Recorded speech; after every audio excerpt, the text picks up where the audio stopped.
Hi Jill. I'm experimenting with making some videos that I thought maybe I could make some that might help you get organized. Although you've probably seen a lot of this stuff in the YouTube ones I've given you, I thought I'd give it a try and see what you think. I've opened up the Painter 3 and you come to this screen, and if you look, we want to click on create a new image, and this particular image is the Painter default one, but I can click on that arrow and I do have some other choices. There's one called Dab that I made that's 300 by 300, which is really tiny. Or there's just a couple of different ones. I'm going to go back to the Painter default. I'm going to leave the color white, but I do want to change the paper, and so I'm going to just click on this corner of the paper, and I have a whole bunch of papers to choose from. Some of them are papers that you don't have, but I'm going to pick this watercolor one down here, and that changed it. Okay, and I'll just click OK, and there's the new paper. Now, it's always aggravating because the picture is halfway up under all the directions. So if you just hold down, click the tab, T-A-B, on your keyboard, and then put your arrow into the blue, you can move it to wherever you want. Click on the tab again and it comes back.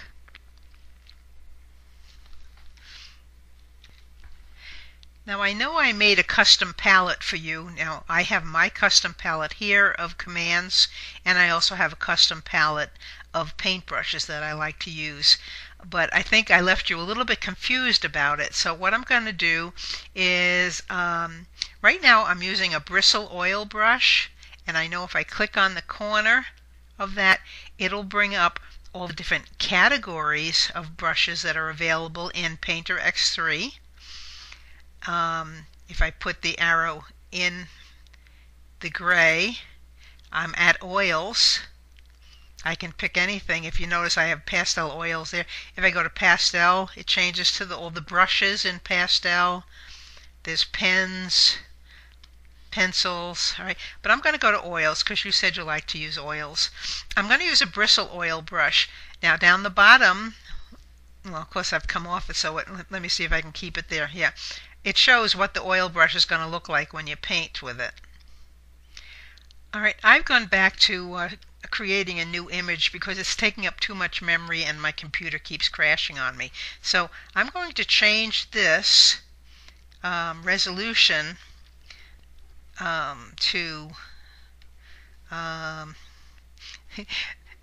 my little Cintiq brings up a screen for me to do this, so on yours you'd have to use your keyboard. But I'm going to do this down at 72 pixels per inch. That's a lot less resolution. And size-wise, I'm going to change this to inches so I have a little better idea of what I'm looking at. I don't need a 12 by 22 painting. Let me do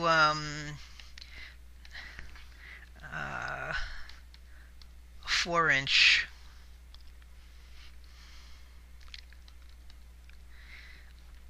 To get that number, you always have to put 4.00, otherwise it comes up weird.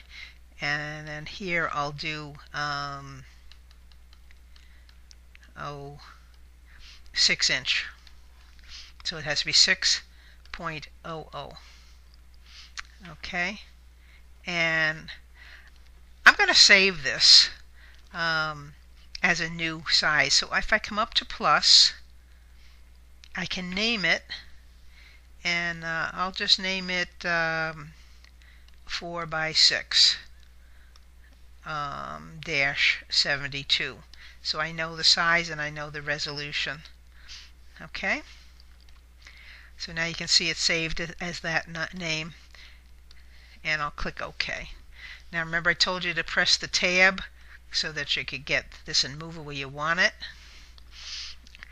You won't see tab coming up on the corner of the screen like you see on mine, because with my Cintiq it comes up like that. Okay, I'm back. Now I've opened up a whole new workspace. I had to go back through a bunch of different procedures. But anyway, what I wanted to show you is on this canvas it looks so small. If I put this arrow right on the corner, I can expand the space, and then I can go up to magnify, and I can increase the size of it. Okay, I'm going to move it by going into the blue, and I obviously have made it bigger than the canvas is, but this way you can at least see what we're doing when it's such a small canvas. I can spread it out there. I might want to make it a little bit smaller so my machine doesn't crash on me again. There we go. Okay, now I'm going to try again. I'm on the bristle oil. I'm on red. I got to press the brush. All right. Whoop, press on the brush. And hopefully, let's see. Okay, it's going to work. I'm going to make the brush smaller by sliding. All right, there's smaller. Now, like I said, this is a bristle brush, so that's why you see all the different fibers, and it kind of helps with it being magnified.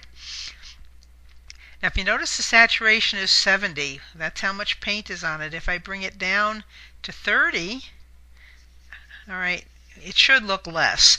But the thing I want you to see is if I bring it down to 0, it becomes a blender. All right, now because I really have this magnified a whole lot, that's why you're seeing it's such a difference. But if I bring the saturation back up and I pick another color, I can paint again. And then get the saturation back down again, and I can blend them together. I don't like this being magnified so much. I can take the wheel on my mouse. Now I'm handling my mouse instead of my pen. And if I take the wheel and turn it, it will make the thing bigger and smaller, which is a nice convenient thing for when you want to get in close to, you want to do something really tight, you can change it. Okay, so I'm just going to bring it down there so it doesn't look quite so bad. Let me bring a blue. I got to bring the saturation back up. There's the blue. Bring the saturation back down, and I can blend. Now the thing I want you to see is when I blend, if I'm in the white, I bring the white in. If I'm in the blue, I bring the blue in. If I'm in the red, the yellow. Okay, so when you're circling, depending on the direction you're coming from, that's how it will blend. And that's pretty much the same as normal paint. You know, you want to pull some yellow in, you go down into the yellow and pull it in. You want a blue in, you pull it from there and blend the two. Okay, I'm going to stop for now before it crashes on me again.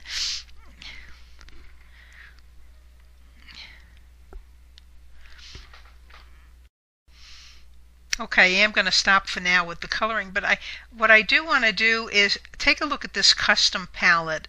And I know we talked about it when you were here, and I wanted to show you how it happens. This looks a little confusing because I've changed the words to icons, but it really isn't too difficult to do. If you remember, we went up to Windows, and we went down to Custom Palette, to add a command, and then the first thing I chose was a select all. So if I wanted to check this whole select this whole canvas, I would go up to select all. You see the command is shown up here, and I want to put it in a new custom palette. So I click OK. Now, because I'm on a double screen, I've got to go over on the other screen and pull it over. Oh, let's see if I can find it here. Okay. All right, there it is. All right, so I have a custom palette called number 2 now, and you notice the word all. All right. Now, if I click all, see those marching ants all around the edge? It has selected this entire canvas. All right. Now, what if I don't want it? I want to clear the selection. So I'm going to go to Windows again. I'm going to Custom Palette, add a command. I want to change this new to Custom 2 because that's what that's called. And I'm going to go back up to select, and I'll select none. And click OK, and there's none. All right, now I'm going to add, on mine I had this symbol that's clear, so that if I had this all selected and I wanted to get all rid of that, if I click clear, it'll take it all away. So I'm going to expand this a little bit for a minute, because that new command is going to end up over here, and you'll wonder where it is. So I'm going to go Windows, Custom Palette, add a command. I want to change this to Custom 2, and clear is up in the Edit file. Now, I had trouble with this before. Let's see if it worked. There's clear. All right, clear has shown up. Hit OK, and there it is. Now, I want to move these into a line so that it's not so wide, taking up so much of my space. So I'm going to hold down the Shift key, and I'm just going to drag clear over to here. Okay? I can do a better job than that. The Shift key and drag. On X3, there we go. Okay? Now, what will happen, if you notice, I have the marching ants around the edge here. If I click clear, oh, it's all gone. All right? And then I did show you on your pen how I set the buttons for an undo. So if you wanted those pictures to come back, you would press your top button, and there it is again. Press again. All right? Actually, if I kept pressing it, you'll see it's erasing some of my brush strokes. If I go back up to edit, though, I can redo those brush strokes. I hope I don't crash again. Okay.